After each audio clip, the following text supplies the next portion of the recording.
Good morning, everyone. Welcome back to Weather United. In today's video, we're keeping an eye on Tropical Storm Ian as it slowly becomes better organized as it moves further west through the Caribbean. Before I do get started, if you are new to Weather United and you really like the detailed updates on the tropics, please consider subscribing if you're new, hitting the like button, and also sharing the video with your family and friends on social media. Here's the latest look at the mesosector satellite imagery on Tropical Storm Ian, and we can see that the system is definitely better organized than it was yesterday when we were talking about a naked swirl with deep convection on one side of the system, primarily on the southwestern side. Well, that has changed this morning with deeper convection now spreading over the center, where we can't even see the center now because of all the deep convection that's covering it. But a better way to look at this is looking at the low-level flow. So we can see that the winds are doing like this.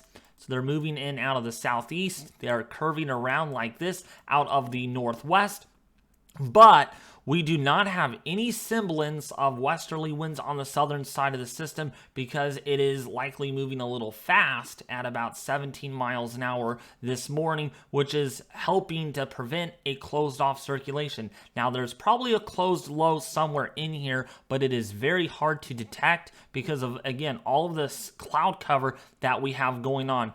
And so the low-level center is probably somewhere in here where we have the deepest convection going on as of right now. The infrared satellite imagery shows a similar scenario here with deep convection with cloud tops -70 to -75 degrees Celsius below zero, which is extremely cold, and that's what we have. But also take note of this outflow cirrus canopy that we're starting to begin to see. This means the shear is decreasing rapidly and the system is able to better organize itself than it was yesterday. This is seen pretty well on the latest University of Wisconsin shear analysis, with shear values generally under 10 knots as of right now, with the white lines here showing you the shear vector contours of where the shear is coming from and how strong it is based on our green, yellow, and red colors, which deem favorable in green, unfavorable in red, and yellow in neutral. So when we take a look at our latest global models, we're going to be looking at the GFS model and the European model like always,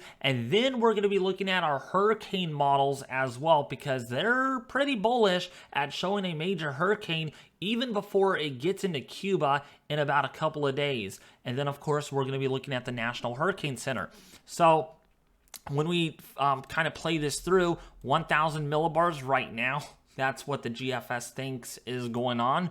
The pressure is going to continue to rapidly fall throughout the afternoon hours, more gradually, I should say, through tomorrow morning. So Sunday morning, pressure down to 999 millibars on Tropical Storm Ian. Yes, it is a tropical storm right now. And then, of course, by Monday morning, in about 54 hours, this could be a 979 millibar system. And this is not as strong as the last run, but that does not mean it's not going to be as strong when it gets into the Gulf. So going out to, say, day 3, it is down to 953 millibars. Look how deep this is on the latest GFS model as of the 06Z. We are going to get the next model run here to render in the next hour, but this video will already be out, and then we'll have to make another video this evening to kind of discuss what the latest models do show at the time. But Western Cuba at 948 millibars, it still intensifies in 84 hours out,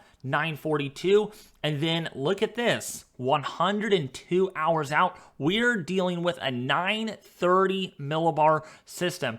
And just to put this into perspective, a 930 millibar hurricane like this is a major hurricane in certainly with category 3 force winds for sure.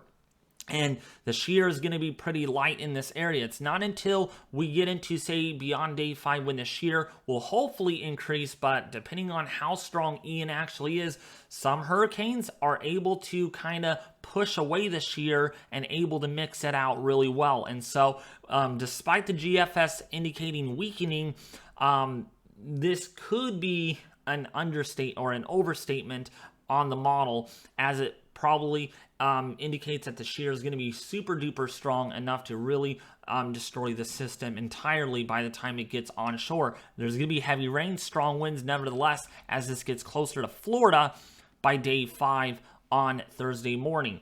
So when we take a look at the European solution here, this is what it's also showing. So in about a couple of days, air pressure 1,002 millibars, but we just looked at the GFS, a lot stronger than the European model.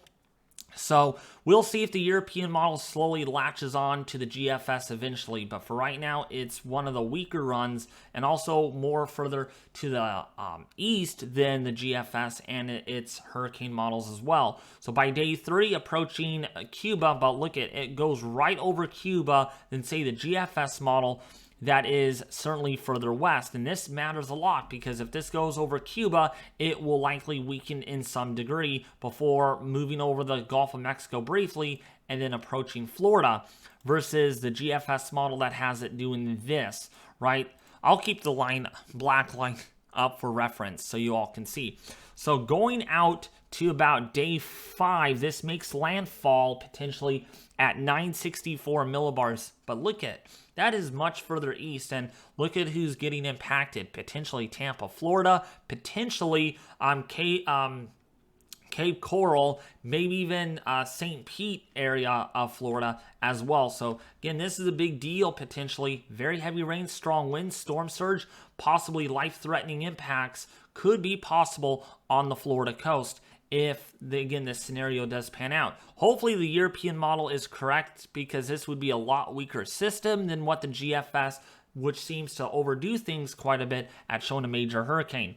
All right, so when we take a look at our hurricane models now, what are they showing? What is their opinion? So going out here briefly to about 42 hours, take note that this does not look to impact Jamaica significantly as what it stands right now. You can see there's Jamaica on the map. There is Honduras, kind of that area, okay? And then when we go forward, we can see it gets close to the Cayman Islands with still tropical storm force winds that are anticipated. So yes, hurricane watches are still issued for the Cayman Islands for this reasoning, as this is going to pass to your southwest at 978 millibars and winds are at hurricane force. Now this still intensifies pretty quickly when it misses Cuba entirely. And that's what this model shows on the HWRF, that it does not impact Cuba directly with its eye, but indirectly due to its eye wall passing over the area at 954 millibars in about 3 days. Again, from now through 3 days, we are looking at explosive strengthening with this system. Yes, I mean, it's beginning to organize. We saw how quickly it did that since yesterday. We're also talking about a rapidly intensifying system. Once that inner core forms and gets well structured, we're going to see a system that is going to really take off quickly. And so by day 3.5, day 4, we have a 940 millibar system over the north or the southeastern Gulf of Mexico. And then by day 5, it approaches, say, the Big Bend of Florida as potentially of a major hurricane here of about 115 miles an hour. And again, that is 5 days away, and look at where it's at. This could be impacting, say, the panhandle of Florida versus down here where the European model has it way off the screen. I mean, right down here, perhaps. So pretty big spread in the model guidance, and you'll see that here on the spaghetti plot in just a little bit.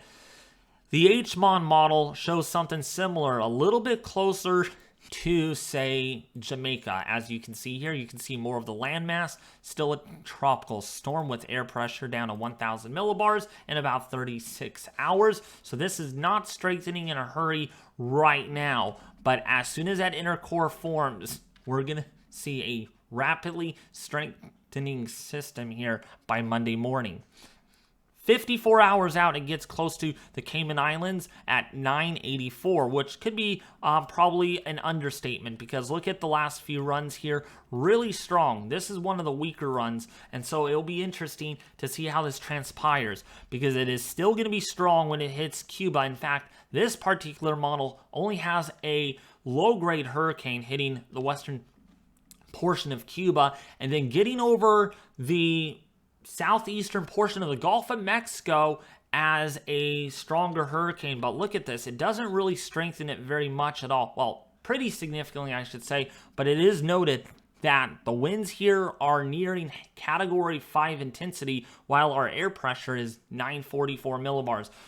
Something is not right with the HMON model for some reason, it looks like. And this hits, again, portions of the southern Big Bend of Florida and crosses over to the Ocala, Florida area, and then possibly out on the other side. But again, that's really a big difference between the HWRF and the HMON model. And that is exactly why the latest NHC forecast has such a large cone of uncertainty here. Look at this, very large. And when you get a large cone like that, that's almost 200 miles from end to end there in the 4 to 5 day forecast. And that means there's a lot of uncertainty. This could still hit southern Florida right now, or this could hit, say, portions of western Florida. That is the panhandle here, like Pensacola, Panama City, Florida, maybe as a major hurricane. We just don't know exactly where and when this is exactly going to hit, but we now know for sure possibly by Thursday morning in portions of central Florida and the Cayman Islands here by Monday morning to Monday afternoon, and perhaps even Tuesday morning over western Cuba. There's still tropical storm watches, hurricane watches still issued as of the 8 o'clock advisory, and we will know more from the NHC here if there is time at the end of the video when they do update their forecast here in about 10 minutes. Most likely arrival time of tropical storm force winds is as follows. There is a 70 to 80% chance of tropical storm force winds over the Cayman Islands, over western Cuba, as well as even portions of central and western coast of Florida, like Tampa, Florida, Sarasota, Florida, St. Pete, Florida, under the threat there, as well as Lake Okeechobee, Delray Beach, and also West Palm Beach under that threat also for some tropical storm force winds, with a 40 to 50% chance of that occurring. The Panama and Pensacola, Florida areas have a 10 to 30% chance of tropical storm force winds within the next 5 days. When we take a look here at the key messages, I'm not going to read through the entire bit of this because there's a lot to read. You can pause the video if you would like and read this for yourself, but I will read the first couple since it's not that long at all. So number one, Ian is expected to produce very heavy rainfall and instances of flash flooding and possible mudslides in areas of higher terrain, particularly over Jamaica and Cuba. Number two, hurricane conditions are possible in the Cayman Islands by early Monday, with tropical storm conditions possible by late Sunday. Tropical storm conditions are possible in Jamaica on Sunday. All right, so again, key messages. Again, pause the video if you want to read the entire thing for yourself on your own time. Or you can just simply go to hurricanes.gov or weather.gov. Yeah, that's what it is. The National Hurricane Center website for more information. So when we take a look here at the intensity forecast by the NHC, this explicitly shows a Category 3 hurricane, as you all can see here, 115 mile an hour winds in about 4 days. Again, this could be higher, this could be lower, just depending on what the models do interpret this as in the next few days, because that will really mean a lot going forward. But either way this goes, this could be a hurricane in a couple of days and possibly nearing a major hurricane in about 3 days, and then of course a major hurricane in 4 days, and then weakening as it moves over Florida on day 5. The National Hurricane Center intensity guidance is a little lower than most of the models that you're seeing here on the screen, and I am following suit with the NHC. So my intensity forecast is even lower than in the NHC's because of the fact, again, that we are not confident just yet of a major hurricane this early in the forecast period. So my intensity forecast is lower than the NHC's and is calling for about 110 mile an hour winds. So this is my intensity forecast. Had a trouble of drawing that up, and then I do indicate weakening as soon as this moves on shore by day 5 and day 6. But again, notice I do not call this to become a major hurricane just yet, with 110 mile an hour winds, 105 to 110 that is, on day 4 and day 5. I hope that made sense. It's also to be noted that the LGEM model and some of the higher end models do indicate that this could still become a category 4, which are probably bullish outlier forecasts for the time being until we get an intercore structure going, and then we can better forecast this a lot better. The track forecast is very tightly clustered from the last one and is right over here in the western tip of Cuba. It is also noted that if the system develops a little later, it might be able to move a little further to the west. Okay, so probably something like this would also be a possible scenario as it curves up and does something like that. There is going to be a landfall somewhere in Florida. That's what the cone of uncertainty does dictate.